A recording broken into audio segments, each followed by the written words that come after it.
Hello student. ये मेरा class 11 के एटॉमिक स्ट्रक्चर का वीडियो नंबर 5 है। वीडियो नंबर 4 तक हम लोग क्या किए थे याद होगा। मैं प्रिंसिपल क्वांटम नंबर और एजोमेथल क्वांटम नंबर को खाली बस दिखाए थे हम लोग, है ना।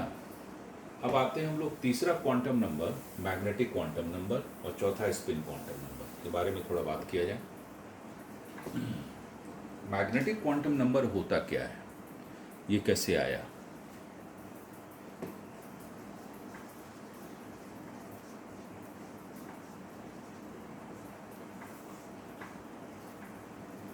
ये पता चला कि इलेक्ट्रॉन में मैग्नेटिक नेचर होता है। इसको बताने वाले थे जिमन साहब। जिमन्स इफेक्ट कहते हैं। क्या इफेक्ट है बता दे रहे हैं।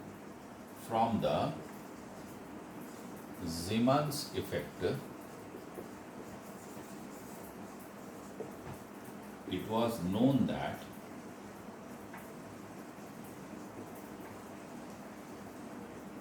Electron possess magnetic nature, magnetic character.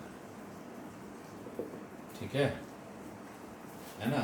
Zeeman effect में क्या हुआ था कि एक सपोज करो कि एक ये छोटा सा बॉक्स है और यहाँ पर एक छोटा सा छेद किया हुआ है, ठीक है ना। और यहाँ पर हम सोडियम, प्योर सोडियम को जलाएंगे तो येलो कलर का लाइट निकलेगा जिसमें एक ही वेवलेंथ होगा, उसको मोनोक्रोमेटिक लाइट कहते हैं। बहुत एक्स्ट्रा प्योर सोडियम को जलाए, इस रोशनी को इसके अंदर आने दिए, पूरा ब्लैक है, और बाहर से मैग्नेटिक फील्ड अप्लाई किए। तो लाइन जब यहाँ से निकला मैग्नेटिक फील्ड से तो स्प्लिट कर गया दो पार्ट में। इसका मतलब था कि इसका असर इस पर पड़ा, लाइट के, जो हमारा इलेक्ट्रॉन्स सब था। इसका मतलब है कि इलेक्ट्रॉन में मैग्नेटिक कैरेक्टर था, इसीलिए वो स्प्लिट कर गया। तो उसमें लाइंस ऑफ फोर्सेस होगा, नॉर्थ पोल साउथ पोल होगा, यही सब होगा। मैग्नेटिक क्वांटम नंबर से फिर ये भी पता चला कि ऑर्बिटल का शेप क्या क्या हो सकता है, ओरिएंटेशन क्या क्या होगा, है ना।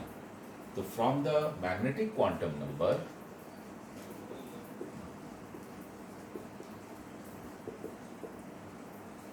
It was calculated the orientation of orbitals, है ना, उसके आकार के बारे में पता चला। मैग्नेटिक क्वांटम नंबर को डिनोट करते हैं, it is denoted by small M. Magnetic से एम हो गया। एम का जो वैल्यू होता है ना, वो होता है -L2 + L। एजोमेथल क्वांटम नंबर पर डिपेंड करता है, ठीक है। तो देखो जैसे L का वैल्यू 0 था, तो 0 था तो मैंने s ऑर्बिटल था, दिखाए थे हम पीछे। तो मैग्नेटिक क्वांटम नंबर क्या क्या होगा, खाली 0 होगा, -L2 + L। 0 से 0 क्या होगा, L का वैल्यू 1, तो कौन ऑर्बिटल होगा, p ऑर्बिटल। तो m का वैल्यू होगा -1 0 + 1। तो p ऑर्बिटल 3 तरह का होता है, 3 शेप में। s orbital only 1, p orbital 3 types shape बनाएंगे हम लोग। d ऑर्बिटल मतलब कोई चीज, d ऑर्बिटल, तो m का वैल्यू -2 -1 0 1 2, कितने तरह का हो गया, 5 तरह का। और l का वैल्यू 3, तो f ऑर्बिटल, तो m का वैल्यू -3 -2 -1 0 1 2 3, 7 तरह का, 7 टाइप्स, ठीक है ना।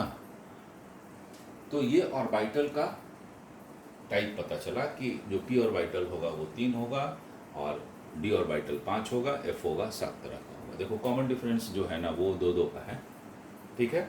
अब आगे बढ़ते हैं।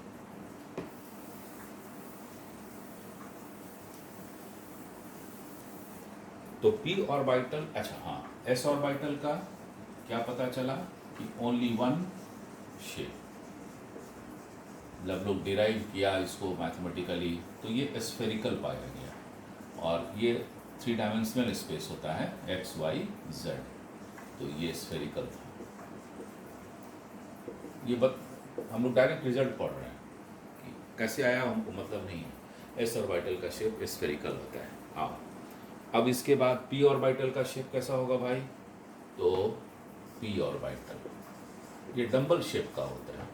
इसका m का वैल्यू क्या था? -1, 0, +1, 3 तरह का डंबल शेप। अगर ये x एक्सिस है, ये z है, तो अलोंग दी x है तो इसको px बोलना। अलोंग दी y है अगर, तो इसको हम py बोलेंगे।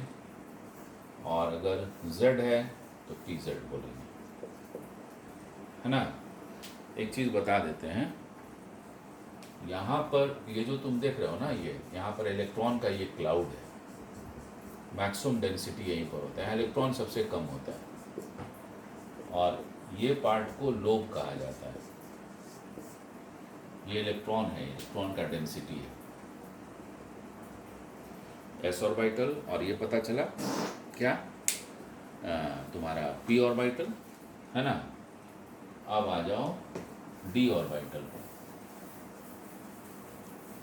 डी ऑर्बिटल में m का वैल्यू क्या क्या था? -2, -1, 0, 1, 2, है ना। तो देखो इसमें 5 तरह का ऑर्बिटल होता है। तो इट हैज़ डबल डम्बेल,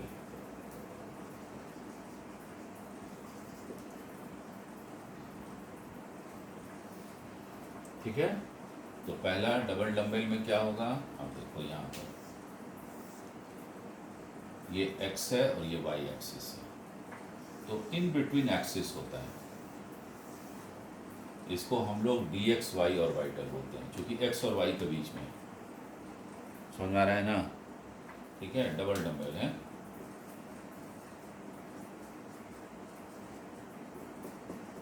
ठीक है। दूसरा ये y एक्सिस और ये z एक्सिस, अब y और z के बीच में हो गया। पहले x और y में था, अब y z और y में आ गया, ऐसे ऐसे आ गया। ये भी हमारा yz हो गया, इसका नाम है dx। क्या है? अच्छा हाँ, dxz। और dyz इस पर तो वैसे ही ना बनेगा, ये y और एक्सिस और z के बीच में रहेगा ओरिएंटेशन इसका। ये हो गया dyz। 3 तरह का ऑर्बिटल हुआ। मैथमेटिक्स में इस तीनों को एक सेट में बोला जाता है, इसको बोलते हैं T2G सेट। ग्रुप थ्योरी से आया है ये, ऐसे ही तुम्हारे नॉलेज के लिए बता दिए हैं। अब 2 ऑर्बिटल कैसा होता है? वो अलोंग द एक्सिस होता है।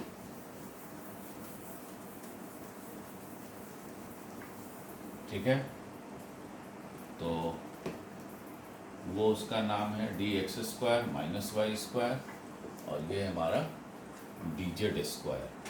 तो अब देखो यहाँ पर ये है dx² - y², ये x एक्सिस, ये y axis, along the axis होगा ये। This is along the axis. और dz² में ये एक्सिस z है, तो यहाँ पर सर्कल है क्लाउड का, ये जेड एक्सिस होना चाहिए dz²। ये 5 सेट है, और इस दोनों सेट को बोला जाता है EG सेट, ग्रुप थ्योरी का टर्म, याद रखना। ठीक है, डी ऑर्बिटल हो गया। F का नहीं ड्रॉ कर सकते हैं, ठीक है ना, क्योंकि उसका फिगर कॉम्प्लिकेटेड है। तो SPD ऑर्बिटल का हम लोगों ने शेप जान गए हम लोग। अच्छा, अब सवाल ये होता है कि अगर इलेक्ट्रॉन में मैग्नेटिक नेचर है तो हर एक एटम को मैग्नेट होना चाहिए था, लेकिन ऐसा होता नहीं है। तो उसके मैग्नेटिक नेचर को कम करने के लिए, माने उसको नलीफाई करने के लिए इलेक्ट्रॉन का लोग अरेंजमेंट बताया। तो कैसे बताया सो सुन। चौथा स्पिन क्वांटम नंबर इसको एक्सप्लेन करता है। 4th क्वांटम नंबर को हम स्पिन क्वांटम नंबर के नाम से जाने जाते हैं और इसको डिनोट करते हैं हम लोग by S, small S. Spin word से आया है। अब इसका फंडा सुनो, है ना। ये है क्या कि जब इलेक्ट्रॉन रिवॉल्व करता है न्यूक्लियस के चारों तरफ, ये न्यूक्लियस है और ये इलेक्ट्रॉन रिवॉल्व कर रहा है, तो इलेक्ट्रॉन अपने एक्सिस पर भी रोटेट करता है। इसका मतलब है कि electron has translatory as well as rotatory motion. जैसे प्लैनेट मूव करता है ना सन के चारों तरफ, है ना, वो अपने एक्सिस पर भी घूमते रहता है, चलते भी रहता है। वैसे इलेक्ट्रॉन चलता भी है और एक्सिस पर घूमता भी है। तो एक्सिस पर दो तरह से घूम सकता है, क्लॉकवाइज या एंटी क्लॉकवाइज। मतलब जैसे मान लो ऐसे ऐसे घूम रहा है, इस डायरेक्शन से घूम रहा है, तो ये ऐसे ऐसे ऐसे देखो क्लॉकवाइज चल रहा है, घूम रहा है अपने एक्सिस पर और चलते जा रहा है, जैसे लट्टू चलता है ना। ठीक है, ये क्लॉकवाइज हो गया। और अगर एंटी क्लॉकवाइज चलेगा, है ना, तब कैसे चलेगा? ऐसे ऐसे, उसी डायरेक्शन से चलेगा। ये देखो ऐसे ऐसे चलेगा, ये एंटी क्लॉकवाइज हो गया, है ना। तो ये क्लॉकवाइज और एंटी क्लॉकवाइज का को हम लोग स्पिन से डिनोट करते हैं। तो कस्टमरी है कि क्लॉकवाइज को मान लो अपवर्ड एरो ले लेते हो, तो एंटी क्लॉकवाइज को डाउनवर्ड एरो ले लो, है ना। या फिर इसको +½ या फिर इसको हम -½ ले लिए, ऐसे लिखा जाता है। ठीक है। एक ऑर्बिटल में 2 ही इलेक्ट्रॉन रह सकता है, वो भी दोनों अपोजिट स्पिन। तब ना इसका जो मैग्नेटिक फील्ड होगा और इसका मैग्नेटिक फील्ड होगा, एक दूसरे को काट देगा तो न्यूट्रल हो जाएगा। जैसे एस ऑर्बिटल, मान लो एस ऑर्बिटल के बारे में हम सोच रहे हैं, तो एस ऑर्बिटल में एक ही ऑर्बिटल होता है, तो बार बार स्फीयर नहीं बनाया जाता है, एक बॉक्स बना दिया जाता है रिप्रेजेंट करने के लिए। ठीक है। अब इसमें 2 ही इलेक्ट्रॉन रह सकता है, एक अपवर्ड एरो के साथ और एक डाउनवर्ड एरो के साथ। ठीक है, एक इलेक्ट्रॉन नहीं रहेगा, है ना। अब जब कभी ऑड आएगा तो उसका रूल अलग है, वो हम बताएंगे। तो अगर पूरा ऑर्बिटल में इलेक्ट्रॉन एकोमोडेट करेगा किसी ऑर्बिटल में, तो 2 ही करेगा विथ अपोजिट स्पिन। ठीक है। तो पी ऑर्बिटल में कितना रहेगा इलेक्ट्रॉन, कैसे रहेगा, अब देख लो।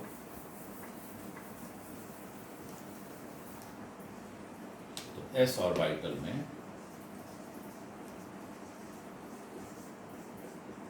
ऐसे लिखते हैं इसको, है ना, only 2 electrons can be there.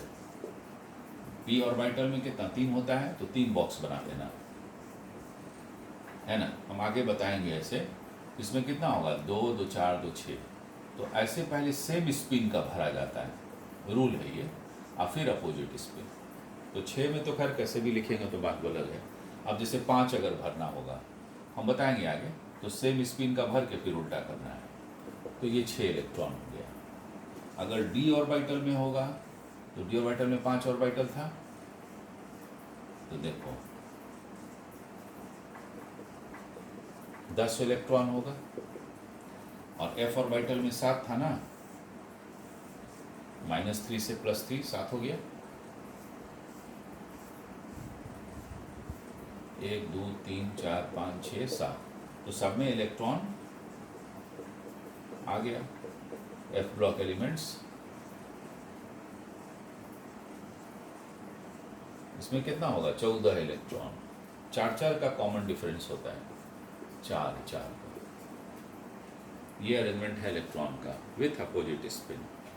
ये पूरा क्वांटम नंबर से हम लोगों को पता चल गया, समझ में आया, है ना। तो ये तरीका है इलेक्ट्रॉन के अरेंजमेंट का। अब आपको हम सिखाएंगे कि इलेक्ट्रॉनिक कॉन्फ़िगरेशन कैसे निकाला जाता है और फिर इलेक्ट्रॉन को कैसे भरा जाता है ना। तो लगे हाथ बता ही दिया जाए। और देखना ये रूल से तुम्हारा जो बोर्स का थ्योरी था 2n² वाला, वो दोनों को रिलेट कर जाएगा। तो configuration of electrons in an atom. एक एटम में इलेक्ट्रॉन का कॉन्फ़िगरेशन तुमको निकालना है। कैसे निकालोगे? देखो सुन, हम इसमें n+l रूल होता है, ये हम समझाएंगे अभी, n+l रूल। और इस प्रिंसिपल को अबाउस प्रिंसिपल कहा जाता है। ये एक रशियन वर्ड है, ये मत समझना कि किसी साइंटिस्ट का नाम है। अबाउस का मतलब होता है सॉरी, है ना, एक एक करके जोड़ना, अबाउस प्रिंसिपल।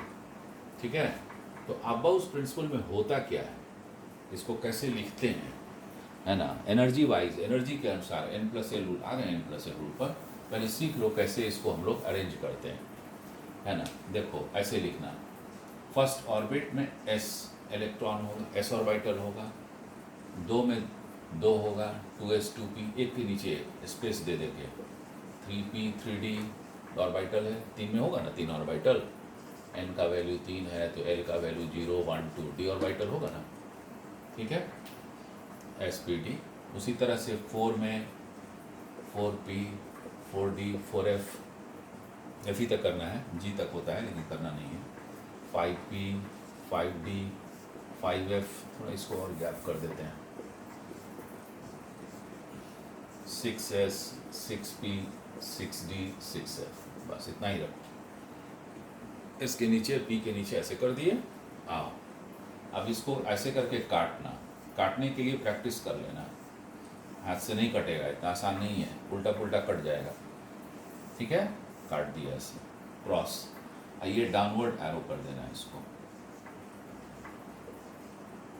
ठीक है, अच्छा, अब उसका इसका सर इसका पाँव मिलाना है ना, तो मिलाना,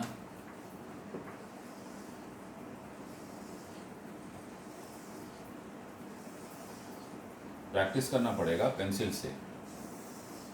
ठीक है, एंड सो ऑन, फिर ये ऐसे जाएगा और ये अपवर्ड एरो रेड वाला। ठीक है, देखो कैसे आ रहे हो, देखो गौर से देखो, यहाँ से ऐसे आई, रास्ता है तुम्हारा, रोड है, देख रहे हो।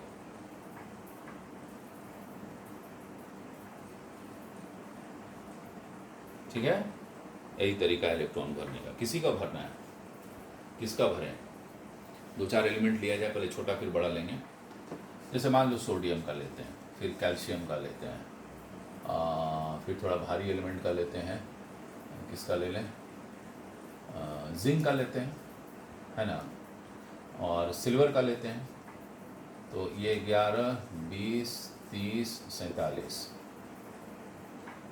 किसी का भी ले सकते हो, कुछ नहीं करना है तुमको। क्या करना है सो सुनो, s ऑर्बिटल में 2 इलेक्ट्रॉन, p में 6, d में 10, f में 14, भरते जाओ इसी रास्ते से।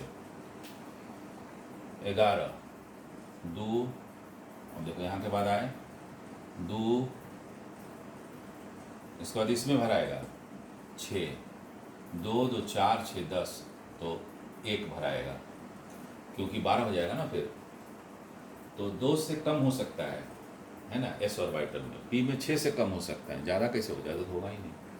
तो कॉन्फ़िगरेशन क्या हुआ सोडियम का, 1s2 फर्स्ट ऑर्बिट में, सेकेंड ऑर्बिट में 2s2p6, ये ऑर्बिट है, एक ही साथ ऐसे लिखा जाता है, और 3s1 2 8 1, आ गया क्लास 10th वाला,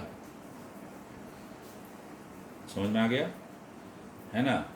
अब जैसे मान लो कैल्शियम का भरना है, तो देखो 2 2 6, 2 2 4 6 10 हो गया, तो कैल्शियम के लिए क्या हो जाएगा, यहाँ 2 हो जाएगा, 4 6 10 2 12, 6 18 2 20 हो गया। कॉन्फ़िगरेशन लिखो, ये सोडियम का था, कैल्शियम 1s2 2s2p6 3s2p6, बस 4s2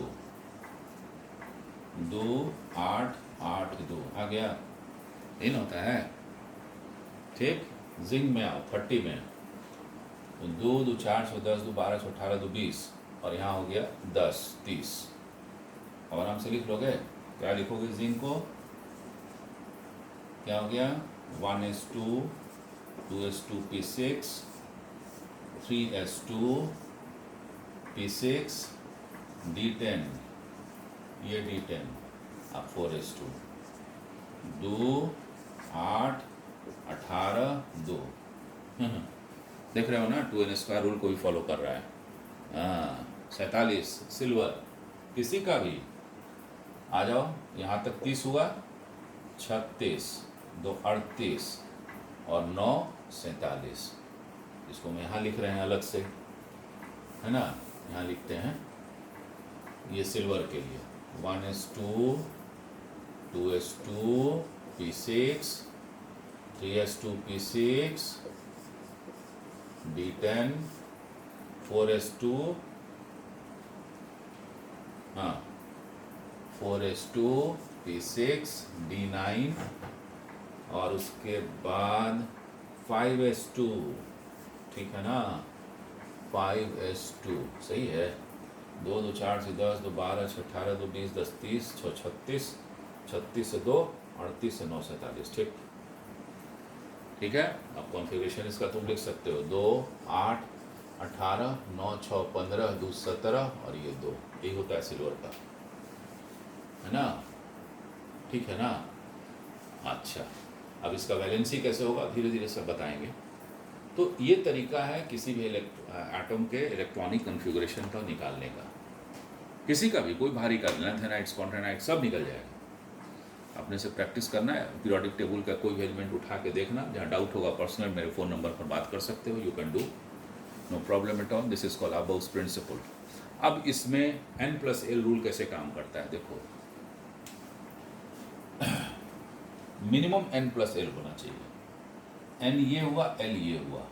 n principal quantum number, l azimuthal quantum number. अब जैसे देखो वो चीज़ तुमको हम दिखाते हैं। देखो 3p6 के बाद 4s2 गया और फिर यहाँ पर 3d10 आ गया। पहले 4s पर जाता है फिर 3d पे जाता है। देखो इसमें क्या है, n का वैल्यू कितना है यहाँ 4 और s का वैल्यू, l का वैल्यू 0। तब ना s ऑर्बिटल है, s ऑर्बिटल है तो l का वैल्यू 0 होगा। तो n+l मिला के 4 हो गया। अच्छा, अब देखो यहाँ पर, इसको देखो यहाँ पर, इसको देखें हम, इसको देखो तो 3, n का वैल्यू 3 है और d है ना। तो कहाँ गया, तो 3p6 4s2 किसका कर रहे हैं हम लोग? हाँ ठीक है ना, जिंक का कर रहे हैं, है ना। 2 2 4 से 10 2 12 से 18 2 20 10 30। Okay fine. तो अब देखो यहाँ पर ये 4 हुआ। अब यहाँ पर देखो n 3d, d का मतलब क्या हुआ, l का वैल्यू कितना हो जाएगा 0 1 2, ये तो इसका 2 हो गया। तो हो गया कितना 5। तो देखो मिनिमम n+l, तो 5 के पहले 4, तो इसीलिए इसमें गया तब इसमें गया। ठीक है। और अगर दोनों सेम हो जाए, जैसे कैसे सेम होगा देखो दिखाते हैं। एक केस हम लोग यहाँ ले लेते हैं, इसको ले लो, इसको, है ना, इसको मत लो, यहाँ पर लो। इसका हो गया 3 और l का वैल्यू 1 4। हाँ ठीक है। अब देखो यहाँ पर ये n का वैल्यू 3 है और p का वैल्यू के लिए l का वैल्यू कितना होगा 1। ये कितना हो गया 4। यहाँ भी 4 है, यहाँ भी 4 है। तो उस हालात में n का जो सबसे कम नंबर होगा उसमें जाएगा इलेक्ट्रॉन। जब दोनों n+l अगर सेम आने लगे तो n का जो लेस वाला वैल्यू होगा उसमें जाएगा इलेक्ट्रॉन। यहाँ भी 4 आ रहा है n+l मिला के, यहाँ भी 4 आ रहा है, तो पहले इसमें जाएगा क्योंकि 3 है n का वैल्यू, इसमें 4 है। कहीं भी उठा के चेक कर लेना इस चीज़ को, है ना। Minimum n+l। तो पहले इस रोड मैप को अच्छे से प्रैक्टिस कर लेना है और उसके बाद इलेक्ट्रॉन को फिलअप करते जाना है। बात समझ में आई? तो सिंपल नॉलेज के लिए था। Road map is more important किसी भी एलिमेंट को। ठीक है। इस वीडियो में इतना ही डालते हैं, फिर हम अगले वीडियो में डालेंगे कि कैसे फिर आगे बढ़ेंगे। Okay bye.